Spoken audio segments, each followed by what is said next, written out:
Assalamualaikum warahmatullahi wabarakatuh. Good morning, everyone. Thank you very much for attending this session. And my name is Emi Emilia. I'm from Indonesia University of Education in Indonesia in Bandung. So probably some of you have been to Bandung.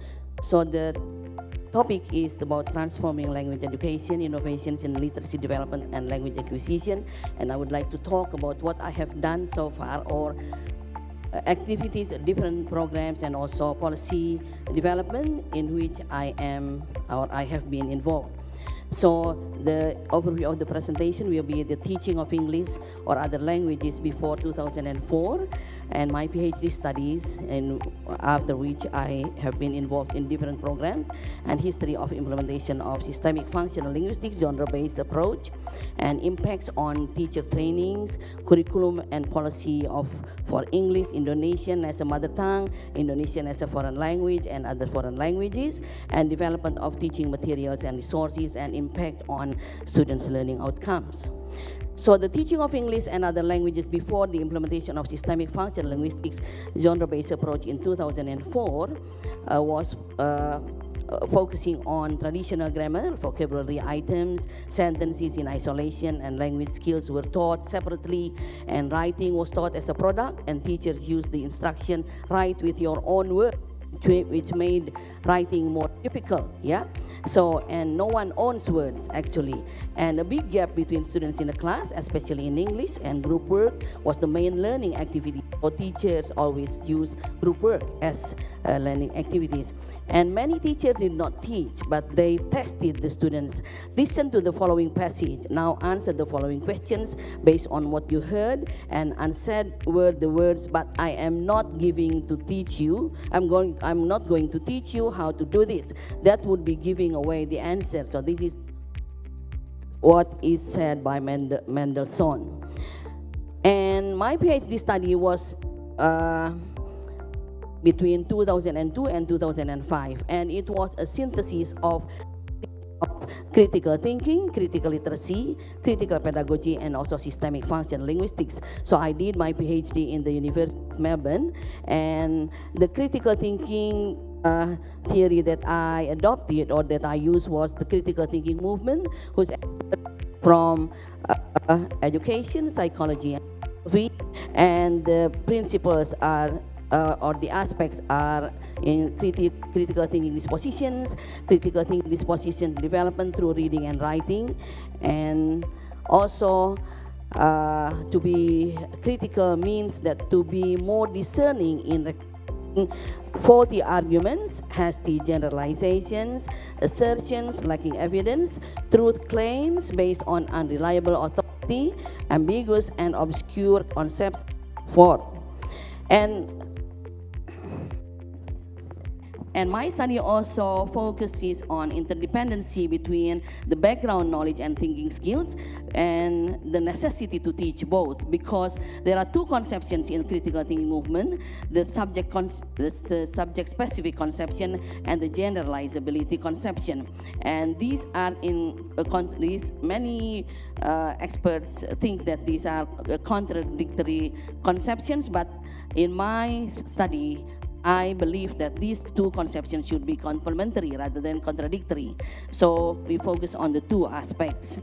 And the critical pedagogy, which is also called pedagogy of the heart and pedagogy of hope, and there are several principles. I also adopted dialogic education, in which the education is a dialogue. And then what I also like from Freire was that knowing is not a weekend in a tropical beach. So it involves rigor, it involves hard work, and then it makes you tired instead of happy. But when you already become a knower, and then you will become happy.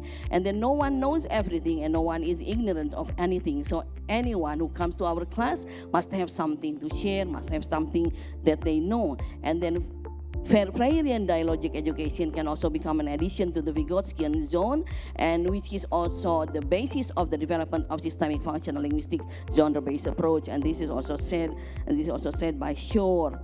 And read the word and the world. I think several presenters also have mentioned this, so I do not need to mention it again. And the classroom as a democratic public sphere from Henry Giroux. And so schools are public places where students learn the knowledge and skills necessary to live in an authentic democracy. So students learn the discourse of public association and social responsibility. So in terms of technology, so critical pedagogy suggests that teachers who do not have technology or who do not use technology must not feel inferior in front of those who use technology, because from critical pedagogy perspective, when we talk about technology, we need to ask whether or not we should use technology. So if we do not need technology, why should we use technology, for example, and then especially in the context when technology is not available. And then critical literacy as a social practice. So literacy must be seen not so much as a monolithic entity, but rather as a set of contextualized social practices, social construct or activities, or social action embedded in social context. So writing and reading are always several social activities. That is, we are always reading something written by someone or writing something for someone. So when we read and we write, we always do it as a social activity. And then, so critical reading that I use is critical reading from Catherine Wallis, among others. And then we also encourage the students to ask questions. Who takes what subject positions in sentences, what types of process and participant dominates, who are active or how are active and passive constructions are located, and what modal constructions are employed. And apart from that, I also encourage the students to ask questions based on role as a text analyst, as suggested by Luke and Freebody, and asking who is the writer to whom, and also suggest the students to ask questions like, what does this text do to me? So what should I do? And questions like, who would feel left out in this text and why? And do any of the claims made in this text clash with your values, beliefs, or experiences? How is the reader positioned in relation to the author? As an opponent, as someone to persuade? And are there gaps or absences or silences in this text? If so, what are they? And then is there a group of people missing who logically should be included? So the students should see that no text is innocent. So any text is relative, so it can be supported or it can be confronted by some audience. So systemic function linguistics, genre pedagogy, or pedagogy for inclusion and access. So based on the literature that I have read, and then I came to the conclusion when I did my PhD that systemic function linguistics is genre-based approach is compatible with the concept of critical thinking, critical literacy, and also critical pedagogy. So the work on genre in relation to literacy developed out of quite specific educational and political aims, namely to bring about greater possibilities of access. And this is also relevant to the principle of critical pedagogy and also critical literacy, and to the resources and to the technology of literacy. So from the beginning, therefore, genre work has been both a pedagogical and a political. And the aim is to give everyone access to literacy skills and knowledge in the fullest sense. So the fundamental political aim has therefore always been that of access, on the assumption that full access to and control of literacy is essential to full participation in all aspects of social life. And the systemic function linguistics genre-based approach presupposes that reading for understanding, and to do this, one must have developed high levels of literacy, which demands induction into what is called mainstream literacy. And the familiarity with the mainstream literacy is not a given. It should be explained by the teachers. So there are many teachers who think that their role is only as a facilitator and let the students do whatever they want. And to understand the world, to understand various disciplines, students should be given tools, and these tools are fundamentally linguistic ones, the genres and varieties of abstract and technical language associated with each discipline. And therefore, in the critical literacy program within schooling, students need to gain access to a range of contextualization practices in reading and writing, develop meta-level awareness of text and the practices they instantiate, and acquire both of the above within visible pedagogies marked by explicitness. So explicit teaching is really important. So in language learning, what is freedom? So we often talk about freedom and empowerment. So we need to consider freedom from what or freedom to do what, according to Catherine Wallace. In the case of specific language learning, we may see our goal is to help make our learners more powerful users of language, whether of a first, second, or other languages. And this is the 21st century skills, and in my opinion and my observation, most of these skills can be developed and can be nurtured through using the critical genre-based approach, which can nurture all these capacities of the 21st century skills. And this is the genre-based approach, and which is presented in the circle. And this is not a lockstep, which consists of building knowledge and the construction or modeling, joint construction and independent construction.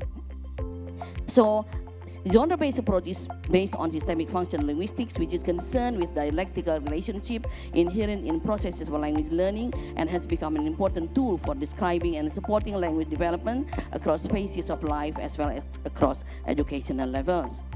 So these are the differences between traditional approach and functional approach. And one of main differences is that traditional approach focuses on language aspects at the sentence level at the highest, but functional approach from text to word and below. So the difference is also traditional approach does not have to say about language development, has little to say about students' language development, but functional approach describes language development from childhood through late adolescence in terms of the ways in which language is implicated in constructing increasingly complex meanings.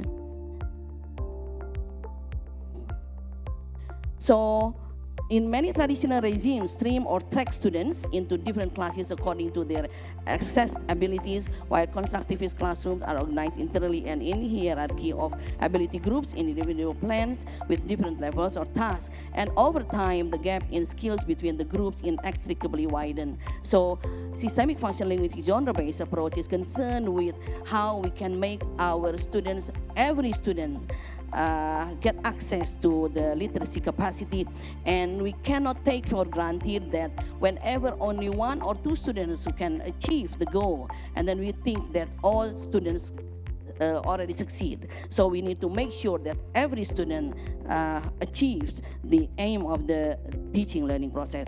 And then there are 5 general elements of learning activity, including prepare. So the student should be prepared to do any task. So however difficult the task is, if the students are prepared to do that, they will be able to do it. And then the focus, and then the task, and we evaluate, and then we elaborate. So with this principle, so it is expected that the students from the beginning, from different levels at the beginning, they will meet at one point after the teaching learning process.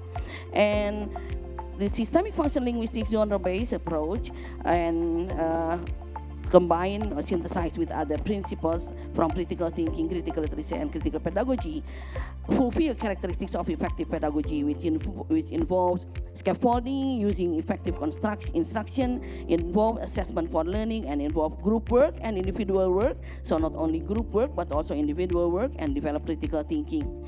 So the history of development of systemic functional linguistic genre-based approach in Indonesia is from 2004 and 2011, and this is the most difficult stage for the development of systemic functional linguistics, because at the time this approach was criticized by many experts of English because they did not know what it is, and then it was also found malpractices in the classroom, and then the teaching learning became the text analysis. And then so I did research, which I will show later.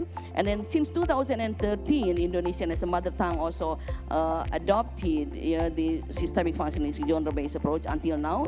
And from 2015 until now, the implementation of systemic functional linguistic genre-based approach in Indonesian as a foreign language, which is not only in Indonesia but also overseas. And since 2022 until now, systemic functional linguistics approach is used for the curriculum development for all foreign languages.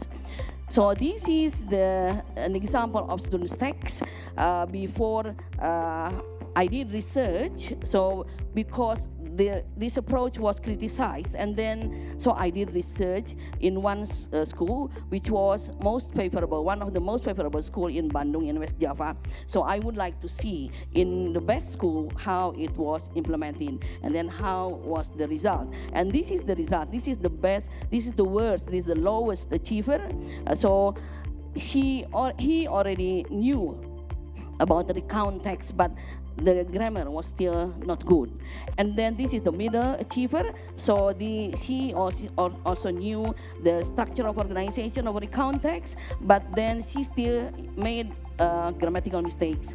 But then this is the highest level, and she does not make any grammatical mistakes, and she also uses a very an appropriate structure of grammar of recount text. So last year, after staying at home for the week, the next morning at 7 o'clock, after 6 days in hospital, and the next Monday. So I gave them only 30 minutes to write this. So there was a big gap between the low and the high achiever in one class.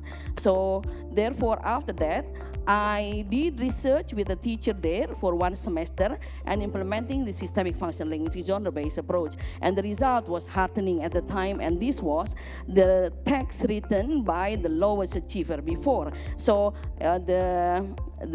she could write a recount text with a good grammar, much better grammar. And this is the result also. So the student could write that long, the text which is long, and then all students could write a text, and those texts were published in a wall magazine. And after 2 years of the research, the students in that school, from that school, became a champion, or became the winners in competitions of British Council, for example, and also in different competitions. And the students got medal, a gold medal, platinum medal, and the teacher was also the first winner of the competition organized by British Council in creating a lesson plan. And then this is also the situation of the classroom in other schools when the students started to write different text types. And since 2006 and until now, so I also organized teacher professional development, and these are the teacher professional development supported by Professor Francis Christie from Sydney University.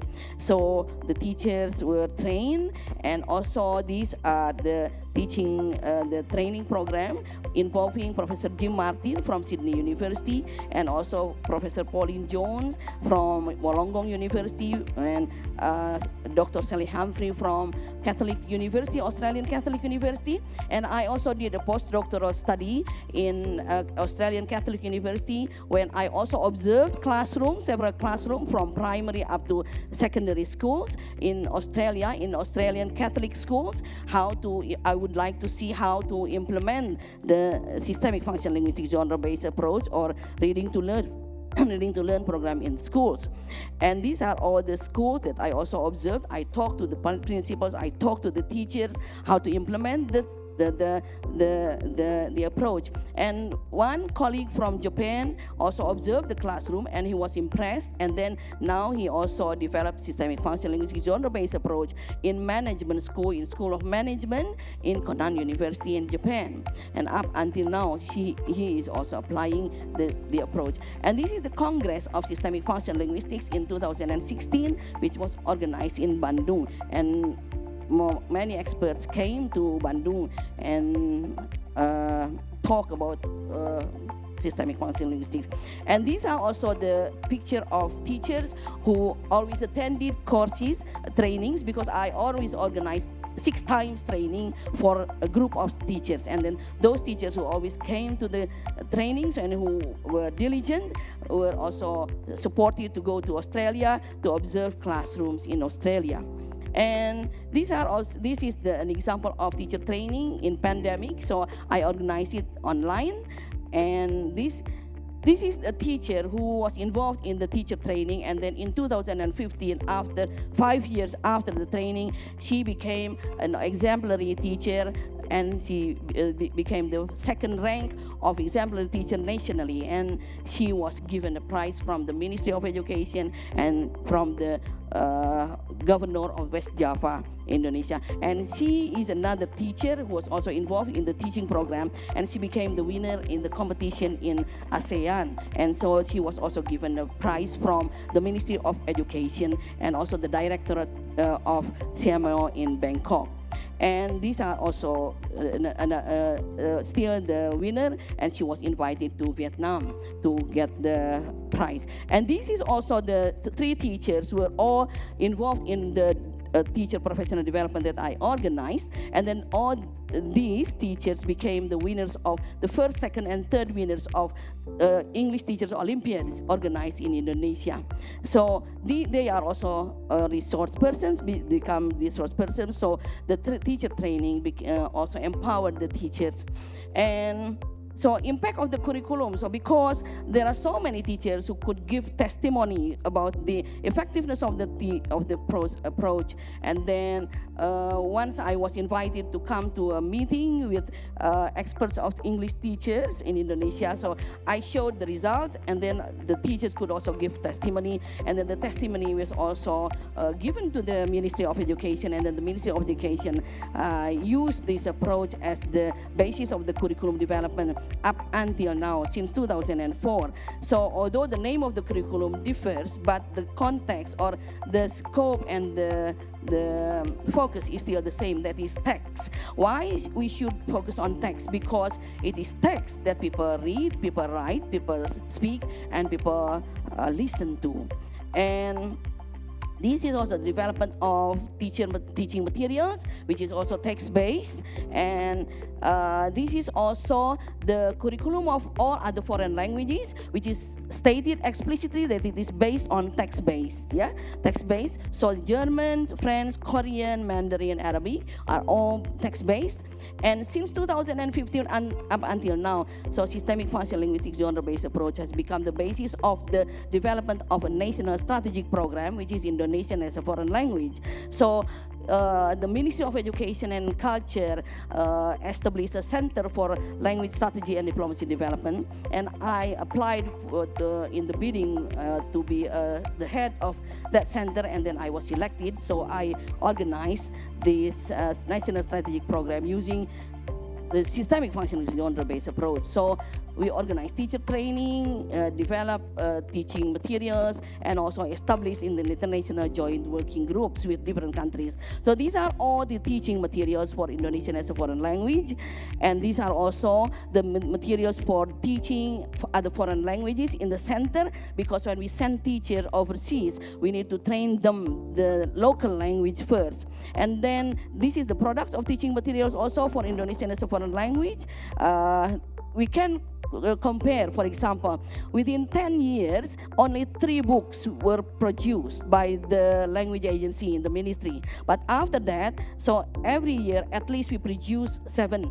And in 2019, we produced 29 references, 29 books. So this is the references, this is the textbooks also in 2019. This is also 2019, supplement also 2019 we produced, and this is also the materials for Voice of Indonesia. So we also do this in the radio program.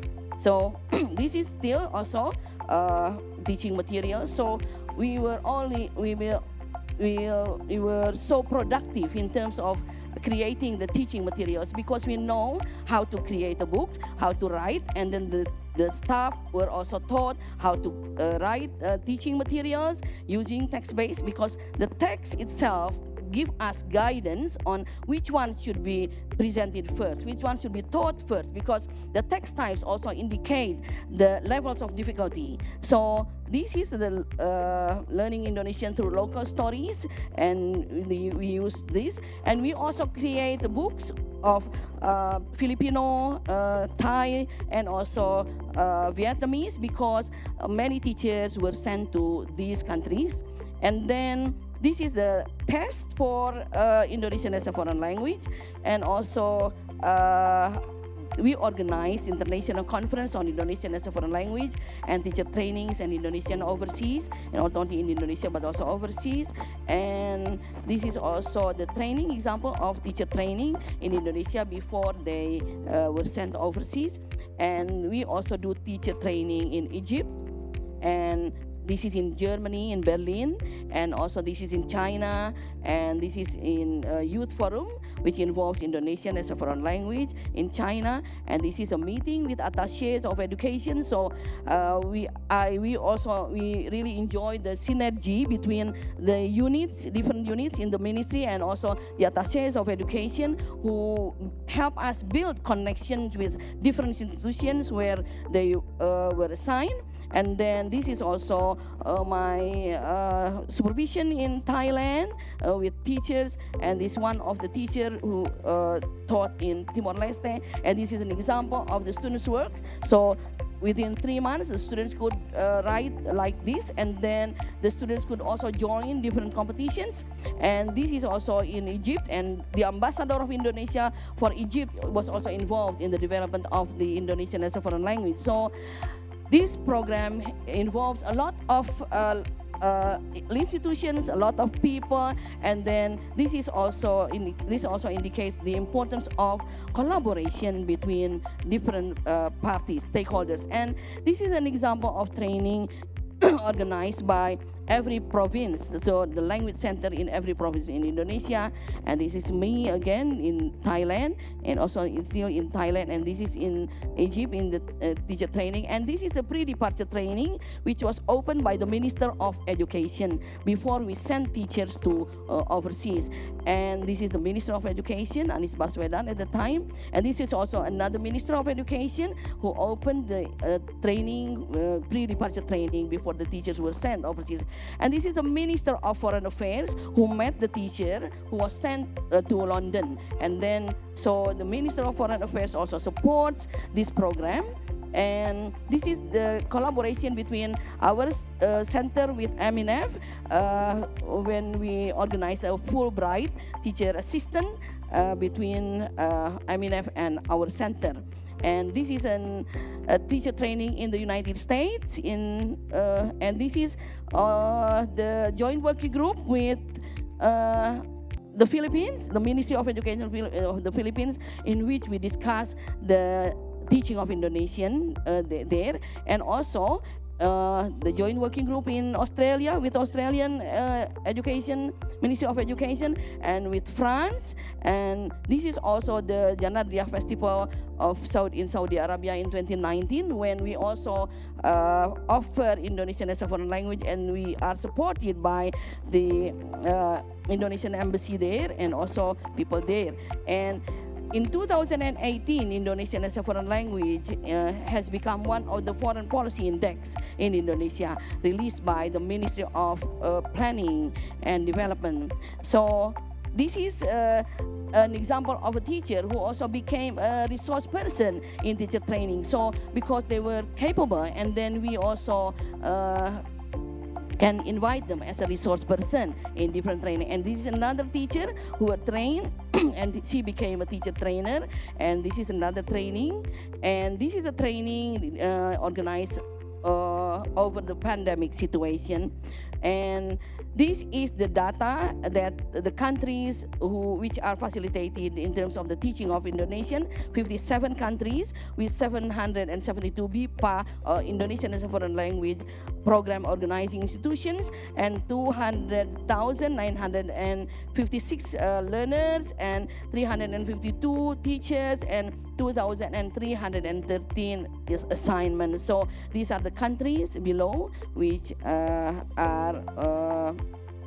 which received our services, and this is the map of the countries which organize Indonesian as a foreign language. And this is the teaching materials that we have produced from 2015 up to 2025. And these are examples of the students' texts, and these are examples of the students' works in English. And this is an example of how the teachers are trained using AI, and then the students did a dialogue with AI about their text, and these are also examples in the Padlet, examples of students' text, which indicate that every student can do the task well, which also indicates that the implementation of systemic functional linguistics can create inclusion. And this is a motivation statement written by a graduate of secondary school, which is an exposition text. So in the past, before the implementation of systemic genre-based, functional linguistic genre-based approach, we never saw a text like this. So this text was written by a student and has fulfilled the requirement of an exposition text. For example, ever since I was a child, whenever people asked me what I wanted to be in the future, a doctor would always be my reply. And then I am interested in majoring in psychology for several reasons. So this gives the readers a clue on how or how many arguments that the writer is going to present. And then the word first, for example, I have always had interest in other people's behavior, personality, and personality. So, and then the second, third, in addition, finally. So she flagged every argument clearly, and this makes the readers find it easy to read. And so this can be seen from the structure of organization, which can be seen clearly.